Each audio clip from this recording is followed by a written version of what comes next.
Today will be just black holes. I will create a homework assignment, probably this afternoon even. I will create a review sheet. Those will both be available before I go to bed Sunday for sure. And if not? Huh? And if not? And if not, then Eli will tap dance on my head. I think that's the way it goes. All right. Challenge? He's all, yeah, I like the way this is going. All right, just black holes today. So here is an artist rendering of Cygnus X1. The history of Cygnus X1 is somewhat interesting. In fact, I have a link up there on the top to the bet between Kip Thorne and Stephen Hawking that I referenced before. Their bet was specific to this object. So in 1964, a rocket was sent up with some micrometers to measure radiation that comes into the Earth's atmosphere. And they detected really strong X-rays coming from what is now identified as Cygnus X1. I'm pretty sure that X is for X-rays. And it's still, I think, the strongest X-ray source that we've measured. And so people were all excited. There had been theories about black holes that should, in theory, be putting out a lot of X-rays, that they had never been observed. And so there was excitement. Is this a black hole?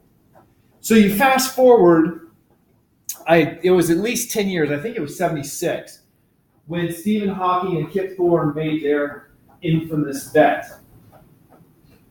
The text of the bet is actually somewhat interesting. It makes it clear that they both believed that it was going to be a black hole. But whereas Stephen Hawking has a lot invested in his study of black holes and their radiation, and he wants to have some insurance against that, Stephen Hawking was betting that it wasn't a black hole. That way, if it turns out it's not a black hole, at least he wins something. And whereas Kip Thorne is a risk taker who doesn't believe in insurance, so he's betting that it is a black hole. And if Stephen Hawking were to win the bet, he would get a 4-year subscription to High Society magazine. And if Kip Thorne won, he was to get a year subscription to Penthouse magazine. So they made this bet, both of them hoping and anticipating that it would be confirmed scientifically that this object was indeed a black hole. And in the 90s, when Stephen Hawking was in Los Angeles, Kip Thorne, remember he's the guy that was the technical guy for Interstellar. He teaches at Caltech, and Stephen Hawking, quote, broke into his office. Obviously, Stephen Hawking was not able to physically break in. He had somebody open the door. And he left his thumbprint on their little bet card that they had made with the subscription to Penthouse magazine for Kip Thorne to pay off his side of the bet. So it's an interesting thing, not an important thing, the bet. But what is important is this is now very well studied, and scientists are really, really convinced that everything they see coming out of this object, Cygnus X1, is consistent with it being a black hole. So that means we believe it's a black hole. You know, no one's been there. We don't have confirmation because you can't even see a black hole, right? You can only see the things around it. So what kind of things would tell you if it's a black hole? What do you know about black holes? Maybe I should start with that.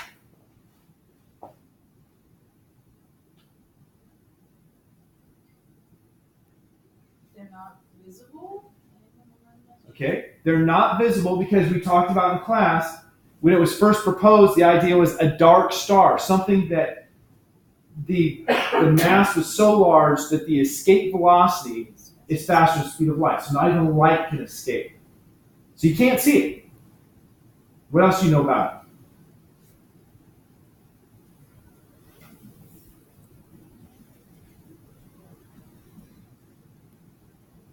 Not much, huh?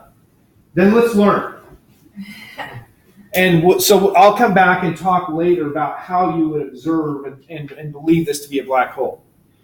So our book starts with Albert Einstein for black holes. Albert Einstein, in 1905, he described relativity. And then about a decade later, he described what we call, well, that was special relativity. Special relativity, when I was your age, I thought, why are we learning the special stuff? Let's learn the basic stuff. Special is the basic stuff. General is the hard stuff. So about a decade later, he came out with his theory of general relativity. And his theory of general relativity has some startling outcomes. Now, one of the things from special relativity is that mass is just a form of energy. The whole idea of nuclear fusion is possible because of our the idea, right? Nuclear fusion occurs whether we understand it or not. But the idea is made possible by an understanding that mass is just a form of energy. That was part of Einstein's special relativity. Well, his general relativity goes further and says that gravity is just a result of the warping of the space-time continuum. That's all it is. So here's an example of Einstein's thinking. We know that if I take a ball here, no one wants to catch this ball. I take this ball. If I throw this ball, it's not just going to go in a straight line. I throw it to Leslie. Ready, Leslie? I'm going to try to make it bounce in front of her just so it's slow. So I throw it to Leslie. It didn't go in a straight path. It curved. Why did it curve? Because of gravity. So we all know that. We know how it works. But if Leslie and I were just walking along tossing a ball and we stepped off of a cliff, so we're falling together, we're both falling under the acceleration of gravity. If I throw the ball to her, what am I going to see? Yeah, well, what's on the screen behind me is what Eli's indicating. That's true. We're okay, viewers. If we're both falling, we're accelerating downward at the acceleration of gravity, right? And I throw it, it's accelerating downward acceleration of gravity too. So we're both falling down together at the same change in velocity per second. And so it appeared to just go in a straight line then. It wouldn't appear to curve. And in fact, there's no experimental way to distinguish the difference between acceleration and gravity. This leads to some people coming up with loony theories. I have read, I think I might have mentioned some of the loony theories that I've read about. When I first started teaching, I got a book in the mail. I think every physics teacher in the United States got this book. This guy self-published about how there is no such thing as gravity. It's a hoax. What's happening is that the Earth is accelerating at 9.8 meters per second squared. And according to Einstein, you wouldn't be able to tell the difference. But there's one little flaw. What direction is the Earth accelerating?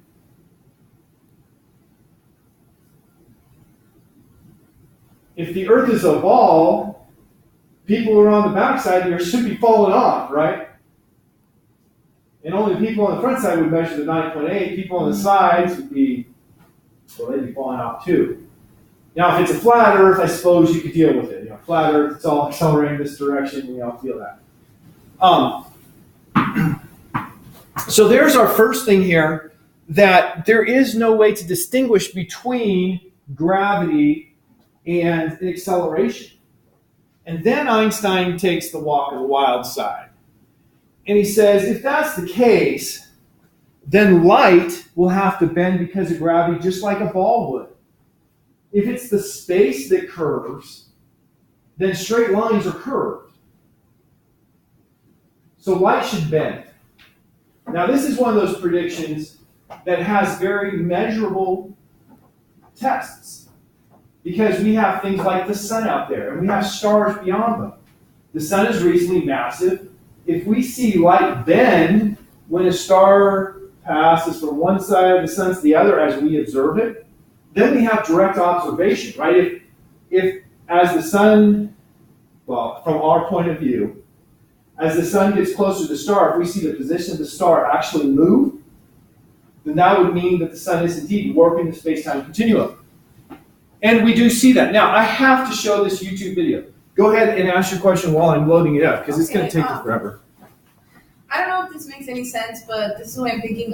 So you know, you said if things get close to a black hole, like it can really pull things in. So then, what will happen if, like, for some reason there would be a star that got close enough to a black hole or something like that? You know what I mean? Like, would it be able to pull something as massive and as a star if it was near? Like, you know what I mean when I say that? Yes, and that's a really good question. It's one I often talk about. Oh, come on. This is the one I want. So we'll see if I can actually get it to play in full screen. I also need you've got to hear this guy. He's a funny character. Hopefully that's loud enough for us to hear. Hopefully this actually goes to full screen. You have to unmute it. It's muted. Oh, thank you. Just click X and then unmute it. Nope, not muted there. No, but it's muted for the video itself. Yeah, you have to put it to small screen again. There you go. Now unmute it. There you go. Yes. Okay. Now, before I play this, I will answer your question because it's on the table. So, a black hole. Now, this is jumping way ahead of things, but a black hole is a large amount of mass in a small region. Let's start with a simple question that you can actually answer if you think about it instead of just answering glibly. If the sun maintained exactly the same mass, but it was compressed down to be a small enough volume to become a black hole, would that change anything for us on Earth? The answer is yes, and then I'm going to go with what would it change?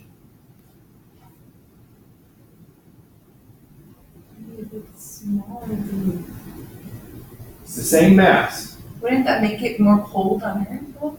It would. If it was small enough to become a black hole, how much light would come out? None. So suddenly we would lose the solar radiation. That would make a huge difference to us. What about our orbit?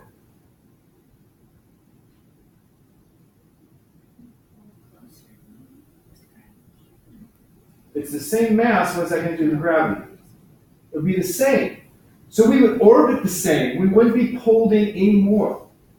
We often think black holes pull hard.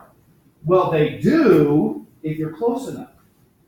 But if you're farther away, they're going to pull the same as any other object of that mass. So the answer is it depends on the proximity. If you have two stars that are in a binary system, they're far enough away from each other that they have equilibrium in their orbits going around the center of mass. One of them dies and becomes a black hole. The other one doesn't care. Now, if one starts dying, or if the one that becomes a black hole is shooting X-rays that are vaporizing the other one, then it'll care. Right? Because just like a pulsar has a strong beam, the way they detected Cygnus X1 was its strong X-rays. So if those are shooting its companion stars and boiling off gas, well, then it's going to care. So then if a star was close enough to be pulled in, then that would be like... It would be close enough to be pulled in whether it's a black hole or not. Oh, okay. Okay, now this here is, I think, very illustrative. Still don't hear him. Warp space-time, and objects are not feeling a force of gravity, they're just following the natural curvature. And so this is a sheet of Lycra. Where do you get this? This is Einstein's relativity.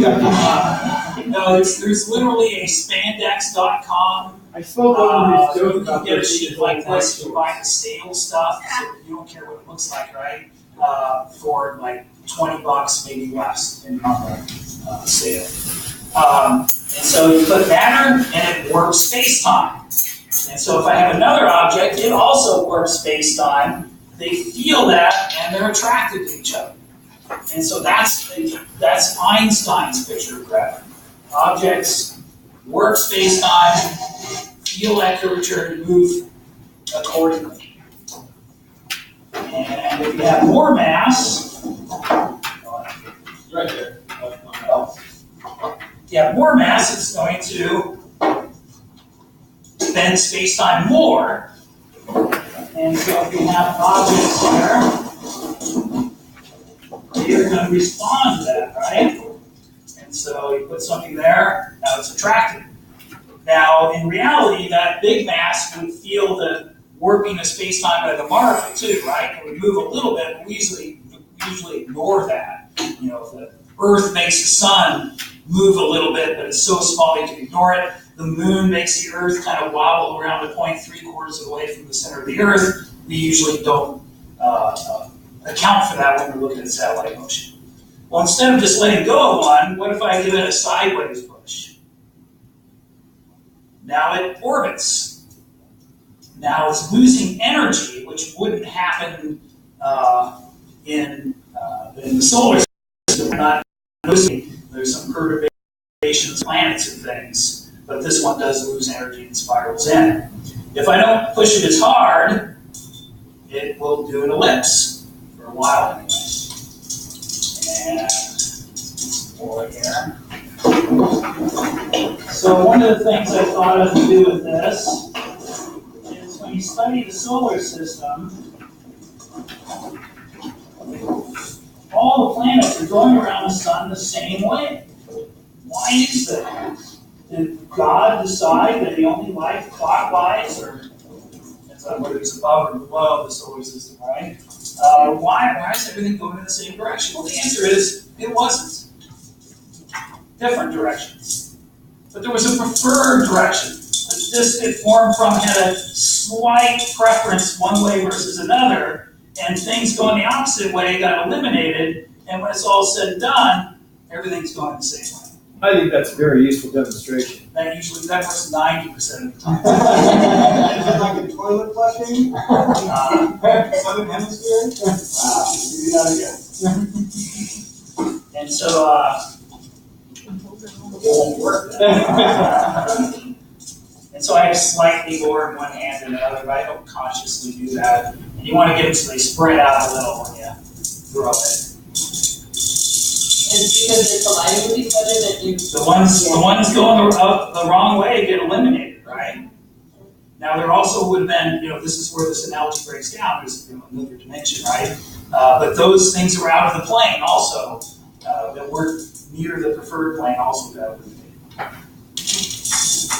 And so that's kind of cool. Now my students use a PHET simulation called My Solar System. And so they've seen all this on the computer. And when we do this during our special relativity unit, they're like, hey, it's just like the computer. It's kind of cool that a spreadsheet of Lycra models things just like similar to the computer. Now, some things we've discovered using this, also had some larger marbles, you guys are holding them out, but they bend space-time too, right? And so maybe you can get one thing to orbit another. See what happened there? One marble was orbiting the other marble as they orbited. So the Earth Moon system, maybe? So awesome. And so you can see that this. You'll never get it to happen again. You can't buy it this big. You get it in rolls, and you have to sew it together. I've been told to use stretchy thread to sew it This is together. last good job. So the next time I do it, I'll do that because it pulls. And so just a little bit of thread fixes it. And so in the morning, when I first set this up, I'll have it leaning against the table. I'll be underneath fixing holes from last year. One time my principal walked in. And I hear somebody in the room. I'm underneath. I'm in the middle of sewing it. I'm not going to pause yet. And then he's looking around for me, and he kind of knows somebody's in the room. He's, oh, there you are. He goes, what are you doing there? And I go, I'm repairing a rip in the fabric of space-time.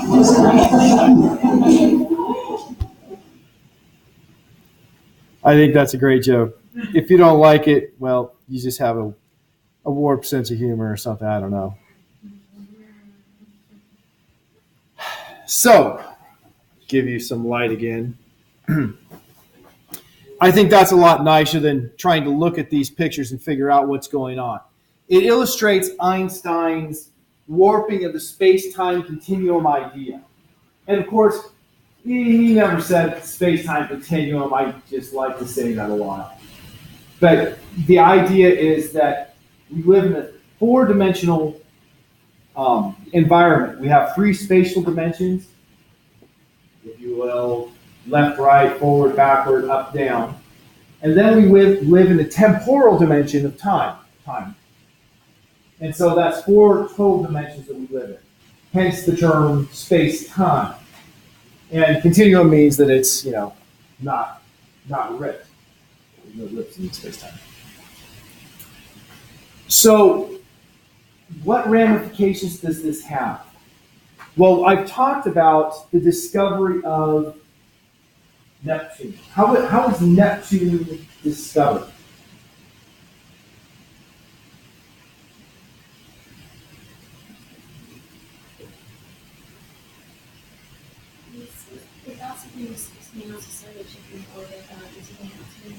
Uranus. So they're looking for them to come through, but that's not really what was affected. Well, you've gone one step beyond. Oh, okay. The orbit of Uranus wasn't exactly what it should be based on force of gravity equals gm1m2 over r squared and the known planets.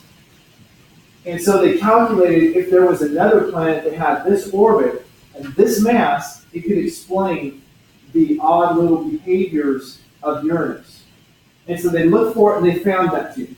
And it had just the mass and just the location they had calculated. That's a great success for science, by the way. And so then looking at the orbit of Neptune, they said, well, Neptune also has some wiggles that can't be explained. And so they predicted that there was another planet out there with a certain mass and certain location. They went looking for it and they found Pluto. And very quickly they realized Pluto ain't it. Pluto didn't have anywhere close to the mass necessary for the wiggles. And it remained a matter of mystery until Einstein's theory of general relativity. Now, there's also some wiggles in the orbit of Mercury that don't quite make sense. This here is showing you that the orbit of Mercury actually is not a perfect ellipse that comes back on itself, slowly precessing. And so people suggested that maybe there was another planet that was causing this.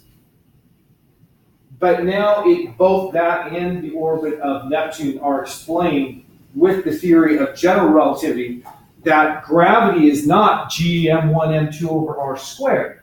That's a fine approximation for everyday things.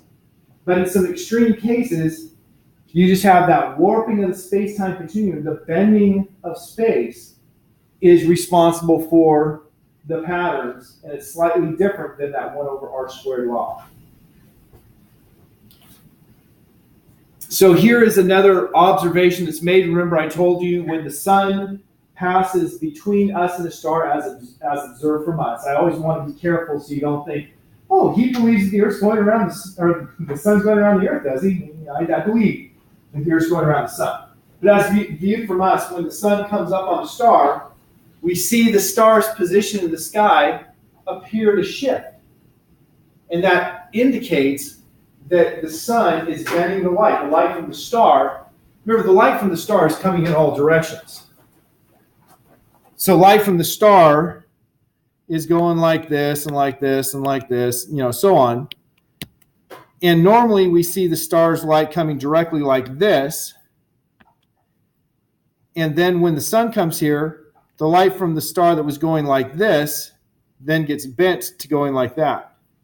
So instead of going in a straight line, it's bent around the sun.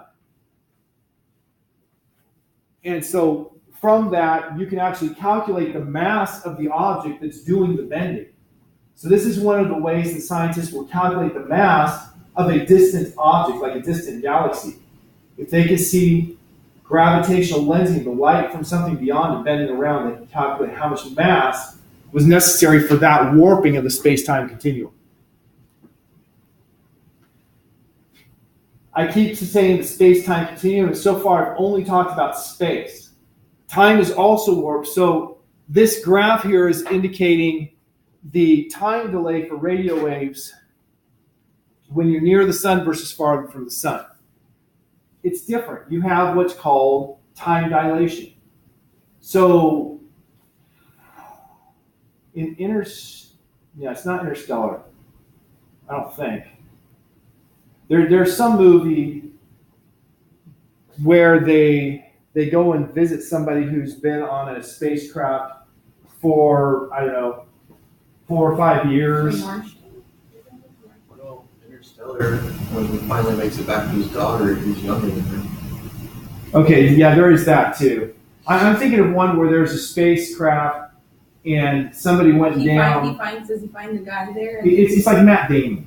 Yeah. I think it was The Martian. The Martian, okay. Yeah. And because of being close to a very massive planet, time has passed at a significantly different rate. And that's a very true effect. It's something that has been measured. We can take atomic clocks that keep perfect time on Earth. And, so you have the two and you compare them. Then you put one in a spacecraft and have it orbit the Earth for, 7 orbits or so, and then come back down, and the clocks aren't the same anymore. They've shifted because time traveled at a different rate. It travels at a different rate both with speed and with how close you are to the mass.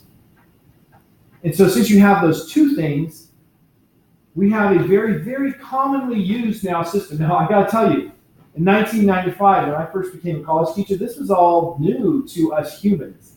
The military had this, but civilians didn't. And that is using GPS. The global positioning system. You have satellites out there, and those satellites work by each one having a very accurate clock. And the clock sends out a signal that basically says, "Hi, I'm Bob." And at the beep, it will be 1 p.m. and 10 seconds. Beep. That's basically what it does. And so my phone has the orbital parameters for all of the satellites in the GPS constellation. And so when it says Bob, my phone calculates, where's Bob right now? And then I get that signal that says, at the beep, the time will be this. And my phone says, how far off is Bob's time? And it calculates how far away it is from us based on the time it took for the signal to go from Bob to my phone. Now, with just one satellite, that just tells you how far you are from Bob. But if you have 2 satellites, then you can say, okay, here's 2 satellites, and I'm this far from this one and this far from this one. I could be here or anywhere on a circle. If I have a 3rd satellite, then I can cut off and I can say I'm only on 2 possible places on the circle. So if you have 3 satellites, you basically you're either here on Earth or here way out in orbit around the Earth. We're all smart enough to know that we're here on Earth and not way out there in orbit around the Earth. So 3 satellites will give you your unique location on Earth. A 4th satellite will just help you pinpoint a little better because of the uncertainties. So that's how the GPS system works. And you should be wondering, why is that relevant? Because these clocks are made on Earth, but they need to keep accurate time in orbit. And so they have to calculate how to calibrate the clocks on Earth so they will keep accurate time when they're in orbit, using this general relativity idea. Yeah. So wait, And special relativity, they have to use both. So I feel so the warping of the space-time continuum, is that just, I feel like I don't fully understand what that is, even though I've seen like movies on it and stuff like that. Okay. What that means is that the rate at which time passes and the separation between points and what is a straight line, all of those things vary. So you could have a space-time that is, let's say, spherical in shape. We call that a closed space-time. And we'll talk about this in the last section after the test. So that's one option for space-time. So straight lines will come back on themselves because of the curvature of the space-time. And that's actually what happens in an Einstein black hole. An Einstein black hole, you have enough mass that instead of that sheet just being elongated down here, it actually forms a bubble, if you will. And so everything that's inside that black hole can't get out because there is no pathway out. no matter what direction you go, you're just going to cycle back on yourself because it's like you're on the surface of a sphere. So I don't know where I was going with this anymore. That's what the warping in the space-time continuum means. That you have, what's a straight line would not appear to be a straight line to us. So light travels in a straight line, but the space is bent. Hence the gravitational lensing.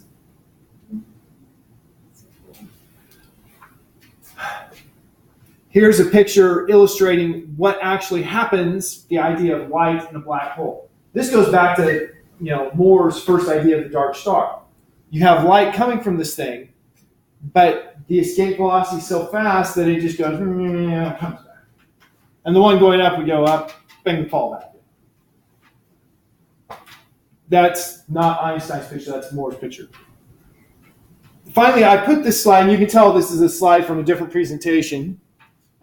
I put it in because we have a couple important things.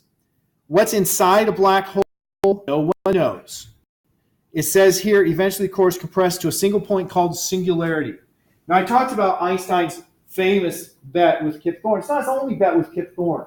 In fact, right after he settled the bet about the Cygnus X1, they made a bet about, can a naked singularity occur? A singularity is when you have mass all at one point instead of in some volume of finite size. A dot on a piece of paper is not a singularity. It has a finite size. You get magnifying glass and you can say, oh yes, it's this big. A singularity, you can get any magnifier you want. It's still just a point. And so, they made a bet on that, which Hawking eventually conceded, although he conceded it more on a technicality than on there being actual evidence for it. So maybe there's a singularity in the middle of a black hole. Maybe there's something else we don't know. But we have a radius that you can see here, the black radius inside that's called the Schwarzschild radius, the radius of distance away from the center where not even light can escape. So we talk about the Schwarzschild radius by just taking this equation down here at the bottom. This is the calculation for the escape velocity, how fast something has to travel to escape. And we take this and we say, okay, let's let v escape equal the speed of light.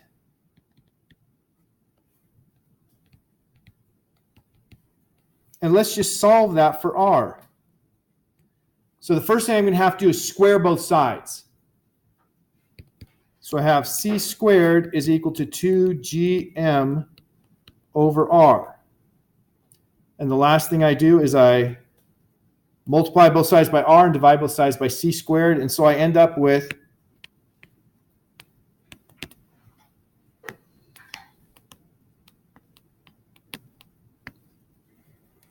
the Schwarzschild radius, r sub s, is the radius where light cannot escape. If I have a bunch of mass m packed inside a sphere of region of radius r.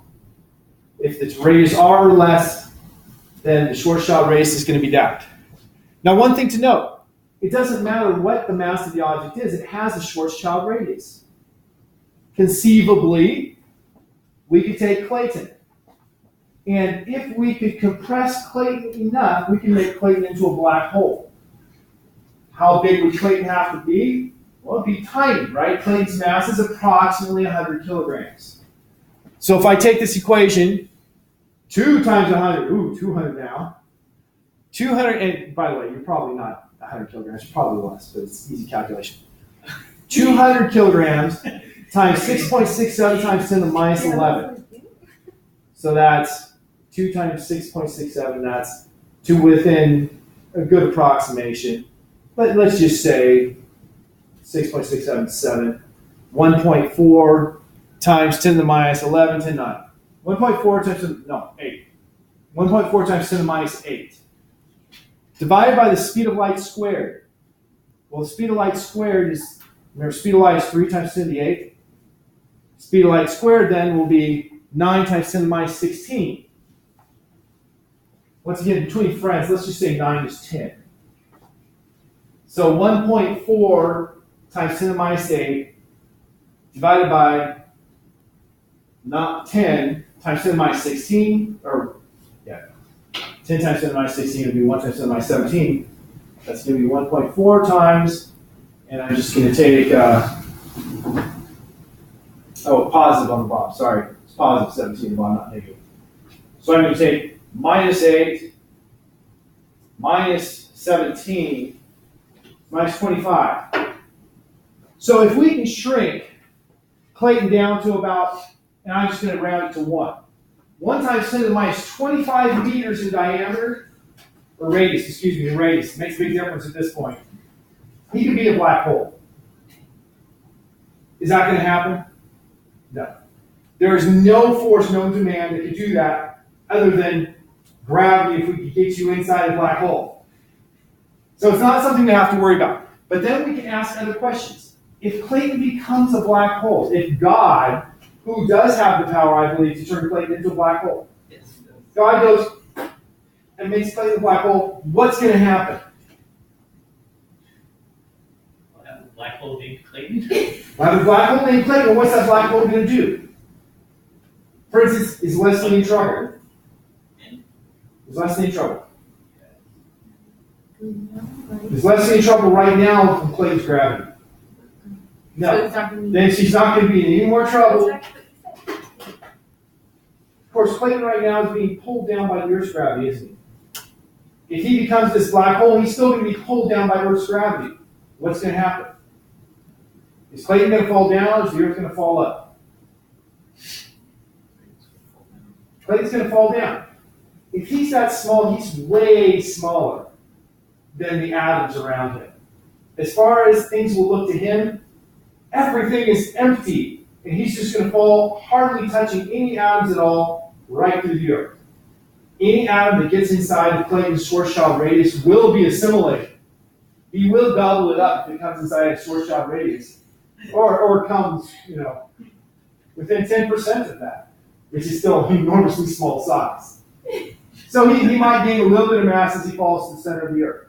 But when he gets to the center of the Earth, what do we have there? We have what are the layers of the Earth as we go down? Okay, the molten core is the one I was wanting to get to. We have the crust, the mantle, then we have the molten core. Well, now this liquid, probably going to hit more liquid. Then we've got the solid core.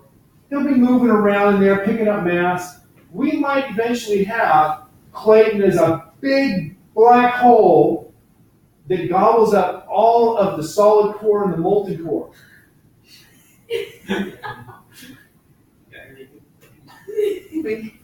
Still wouldn't be a problem to us, would it? We would just, lose our magnetic field. No. A little bit of a problem. Okay, so it's just kind of interesting to think about those things. Now, yeah. But if He would start eating the Earth from the inside out. That's what he would do, huh? Clayton absorbed all that material, then wouldn't he eventually start generating magnetic field? I think he would, but I haven't gotten that far in my my simulation in my brain. One thing to note is if he's inside the Earth and gobbles up all of the mass in there, he's in a gravity-free zone until he hits an edge. So he will be cruising around inside the Earth and slowly eating up the insides. Of course, the Earth would sink in on itself, and it would eventually be bad. So, Clay, don't do this, okay? Count money. What about the sun? Could the sun be a black hole?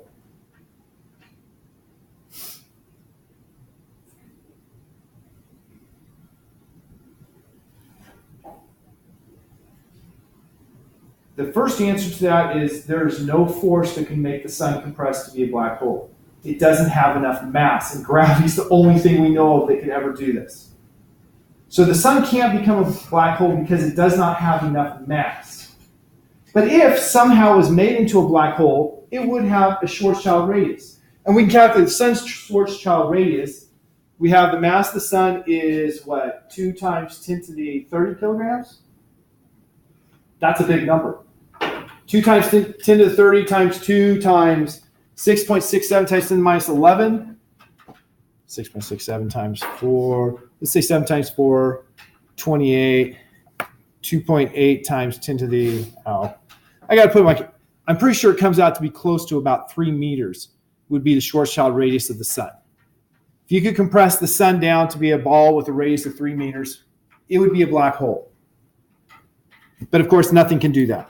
So the point of all of this is anything could, in theory, be a black hole, but there's nothing that can make them be a black hole unless they have enough mass. They're over the Chandrasekhar limit and can compress through. Yeah. So, but you said that there were stars that are massive enough or large enough, whatever you want to say, to become black holes? Yes. So are stars not the only things that can become black holes? That's what I'm wondering. The answer is a qualified yes. Qualified because it begs the question of what's a star again. If you have a galaxy form, we basically have scaling in astronomy. Things happen the same way, just bigger and smaller. So we have our solar system. If you want a bigger version of our solar system, you go to a star cluster. If you want a bigger version of that, you go to a galaxy. And so galaxies are going to be pretty much like the solar system. But when a galaxy forms, instead of forming a star at the center of the galaxy, you have enormous amounts of mass there at the center of the galaxy. And so you can't form a star that's 300 million solar masses. It's not possible for the fusion to support a star of that mass. And so it just goes straight into a black hole. So that's why I said you got to qualify it so you can answer correctly. It technically was never a star, but it still formed in the same manner, roughly speaking, just too much mass to ever be a star before it collapsed. So what does that tell you?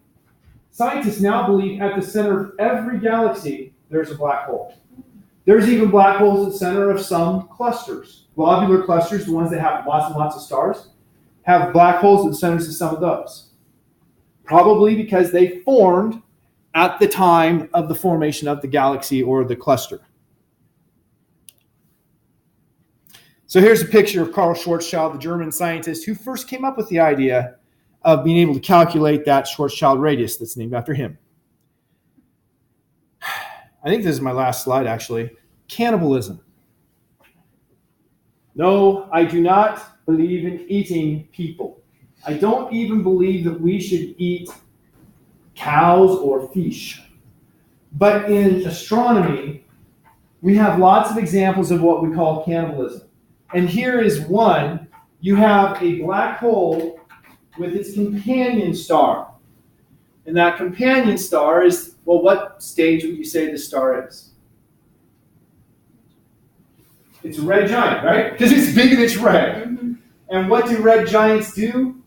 They are sloughing off, blowing away lots of their mass. Meanwhile, you have this nearby black hole. Well, the mass comes floating by, and the black hole's all, yeah, I got a lot of mass, I got a lot of attraction here, pulls in a lot of that mass.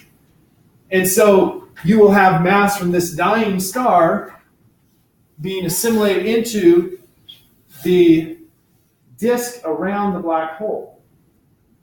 And then that disk around the black hole, the stuff is colliding, just like we saw in the video there, the simulation. The stuff is colliding so it reaches a uniform rotation. And as you have collisions, you're going to have a general effect that makes them fall inward. And as they fall inward, you have some stuff that comes in. And when you have stuff comes in, some of that stuff is charged. And the charged stuff won't make it in. The charged stuff, because of the magnetic field, will get shot out along the poles.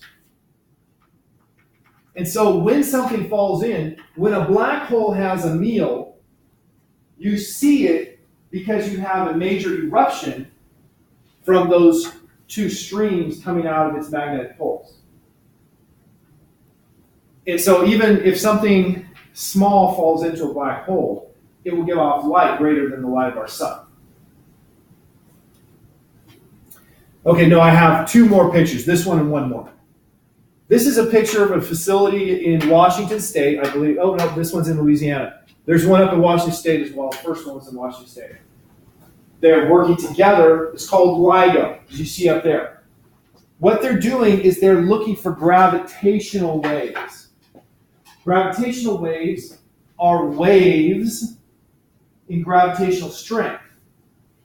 And a big reason to look for that is, as we understand things, the gravitational wave would be what mediates the gravitational force. It's the thing that transmits gravitational force between two objects. And if you have a gravitational wave pass, gravity warps the space-time continuum.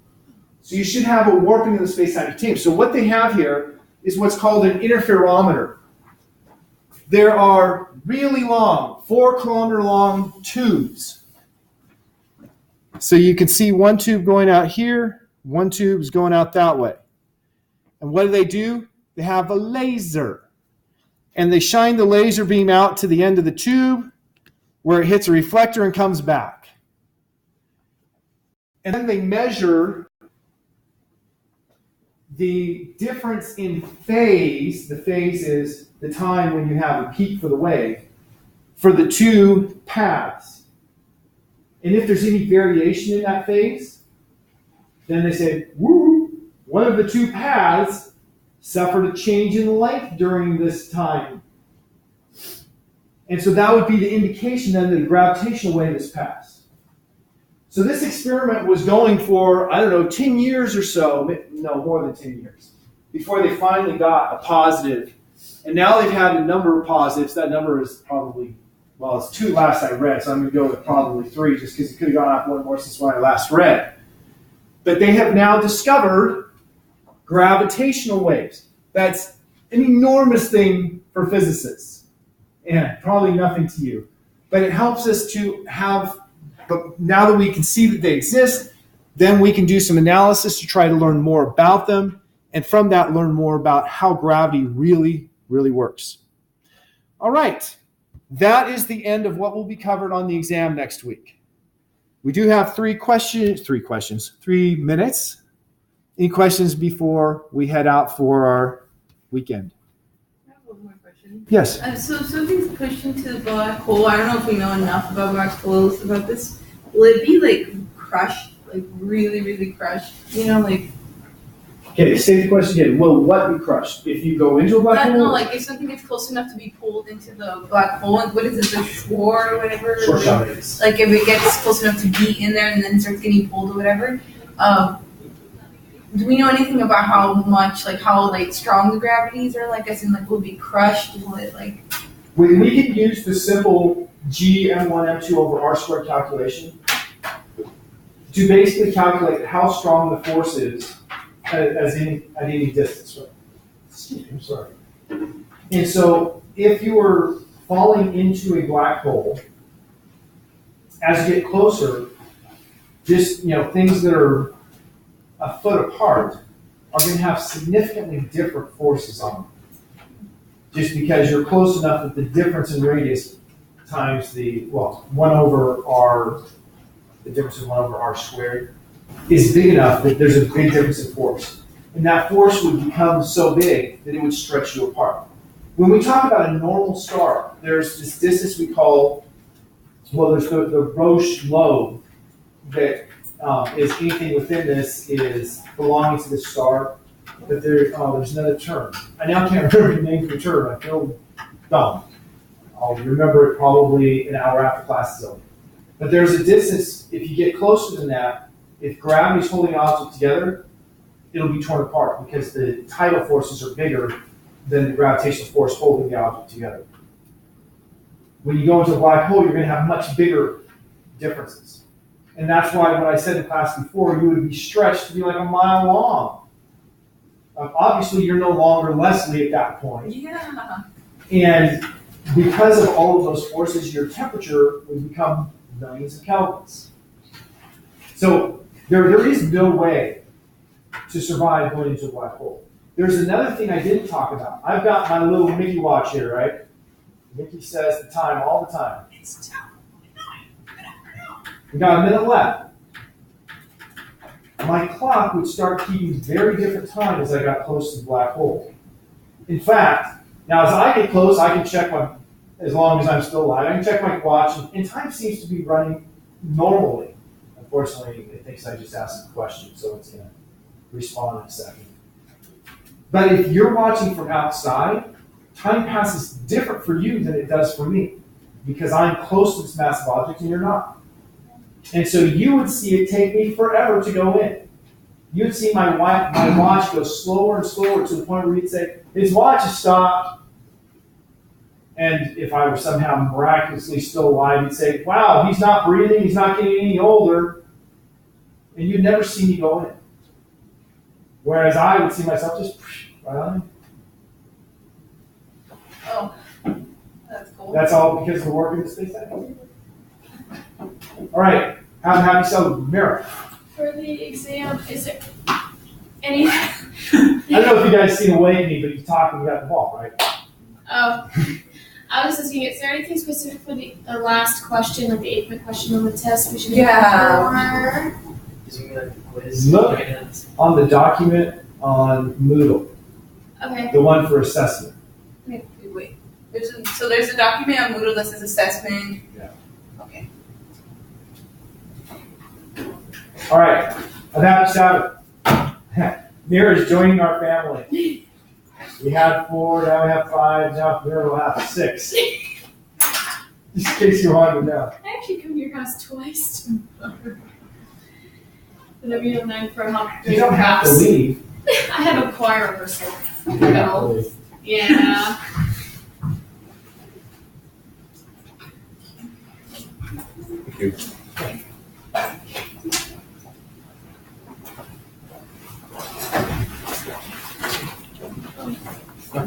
Yeah. I think for physics. Yesterday night, after submitting my test questions, I had a problem with submitting the lab.